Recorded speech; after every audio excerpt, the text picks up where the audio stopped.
They weren't kidding with that Rotten Tomatoes score. So the Borderlands movie's finally out, and it's not doing well in terms of reviews, or the box office, or really anything it was setting out to do. But the guys and I played the games before and thought, why not? Let's go see it for ourselves. Maybe it's really not that bad. No, it's really that bad. From the 5 of us in the group, Tyler, Tito, and Alec are the big Borderlands fans. I played a couple of the games, and Richie, he only played a little bit, so here he fits more into the casual moviegoers group. No, when I say we're big Borderlands fans, we're more fans of the first 2 games, and later ones were really hit or miss. Like 3 was kinda meh, but we thought Tales from the Borderlands was pretty good. Regardless if you're a fan or not, this movie fails to entertain anyone, which shows given how many people filled up our screening.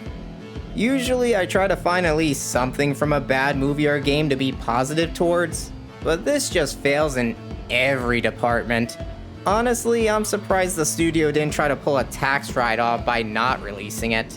And after that opening weekend, they're not making their money back. Considering the multiple games to base a story on, you expect the plot to be at least entertaining. But since they thought they could do a better job doing their own thing, we got this. A boring, uneventful plot with no sense of stakes, dull action, brain-dead humor, and emotional moments where they expect you to feel something, when in reality you'll be holding your head up because you're just so bored. The story follows a ragtag team of misfits traveling to the planet of Pandora in search of a vault containing valuable treasures within. While they work together to locate the keys and the vault itself, they'll have to keep an eye out for the Atlas Corporation who wants to open the vault themselves. The plot is generic as it gets, with questionable changes to the lore found within the games, and side plots that are so predictable you can tell will happen from a mile away. And not to mention humor that will make no one in the theater laugh. While the games had multiple hours of main and side content to flesh out the characters in the world, it's obvious the movie couldn't do the same with only an hour-and-a-half runtime. But it's not like they took much from the games, and honestly, when it came to this plot, it really felt like nothing even happened. The characters would go from point A to point B, we get exposition poorly handed to us, and by the end, the heroes would either become better-ish people, or not change at all. Even when there's multiple scenes where things are calm and the characters have time to talk, nothing is interesting to grab your attention. Not to mention the main villain was such a joke, he wasn't intimidating, interesting, and just harms the story even more because without a good antagonist, what are the heroes really in danger from? Honestly, the plot was like a bad amusement park ride, being dragged along with bland fight scenes separating moments of plot progression. And oh man, these fight scenes. Prior to the movie, I was thinking, okay, the plot may not be good, but at least the fights will be some dumb fun.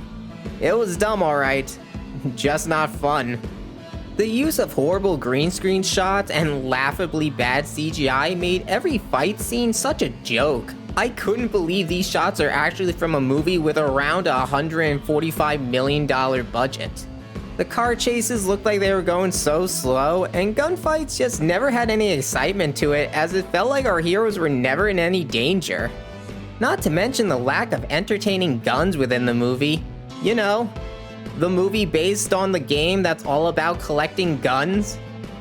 No electric charged weapons, no slag, no corrosive weapons. We did see toxic waste in a scene though. I guess that counts for something, I guess. The amount of grenades that were used in the movie that were all just pull a pin and drop them were so disappointing. The group never changed weapons once during the film, making every fight feel the same as the previous one. Even if some weapons weren't from the first game, they didn't care about following the games anywhere else, so why not bring some of the guns from all across the series to the big screen? I didn't really think about it until we were walking into the theater, but the movie's rated PG-13. So the chance of seeing any graphic explosions, blood, gore, any dirty jokes were immediately out of the question. What was really painful during this movie was the dialogue and humor, taking whatever clever wit the game series had left and throwing it out the door for some of the easiest and dumb jokes you expect from a movie like this. Say what you will about the humor in the Borderlands games, but the first two at least had jokes that still hold up today. The best comparison I can give here would probably be that Tiny Tina game that was rated T, where all the humor was just nothing but a bunch of poop and fart jokes. Outside of laughing at the bad CGI in scenes, I only laughed at one bit from the movie, and that was just Claptrap getting shot by Lilith. Although I got a slight chuckle when Claptrap was doing a little song when he was scanning something. The rest of the movie, every joke was followed by silence or just us cringing at the sheer stupidity and the fact that the studio thought that this was entertainment. Now, I know this is easy to criticize since this was the first sign that the movie wasn't gonna turn out the best, but casting choices were not good. From Kevin Hart as Roland to Cate Blanchett as Lilith, there were so many odd picks here. That being said, I thought Jamie Lee Curtis did a good job as Tannis, considering what she had to work with. Jack Black as Claptrap was alright. I was fully expecting that to be the worst based on the trailer, but it wasn't horrible. Not great either, but hey, if you set your expectations really low and it doesn't hit it, that can be somewhat of a positive. Krieg was good, I guess, but there's not much to say about him since he doesn't do much outside of fights. If I had to say one casting choice that I felt was spot on, it would be Marcus.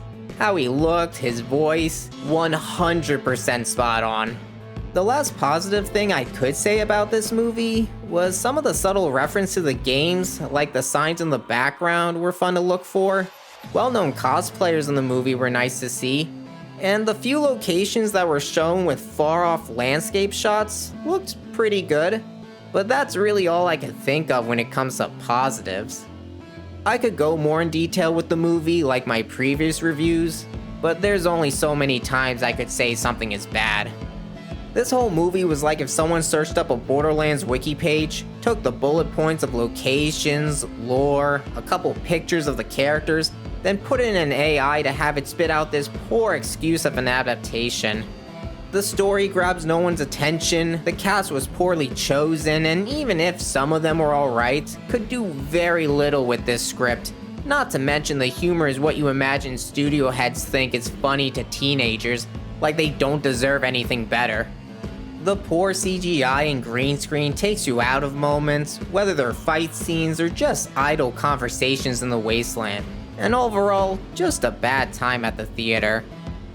Even when we were getting amazing video game adaptations over the years, Borderlands shows us that we can easily return to the time we thought we moved away from. I would say play the games instead, but that would just give Gearbox money anyway, so if you can find a pre-owned copy of Borderlands 1 or 2, I guess, play those instead and you'll have a better time. If you saw the Borderlands movie, what did you think about it? Do you think it's as bad as people say it is, or is there at least something you enjoyed from it? Leave your thoughts in the comments below. Also, if you wish to hear what my group thought of the film, check out this group discussion we had an hour after seeing the film. The film may have been horrible, but at least we all suffered together. Plus, we did see a little bit of Deadpool and Wolverine after the Borderlands movie. Helped cleanse our spirits. If you enjoyed the video, please like and subscribe for more gaming content. With that said, thanks again guys, and I'll talk to you later. Bye. Gotta say, I wasn't expecting to play Beyblades in the back of a pickup truck in a mall parking lot after the movie. But whatever to make Tyler happy. The movie really took a toll on him.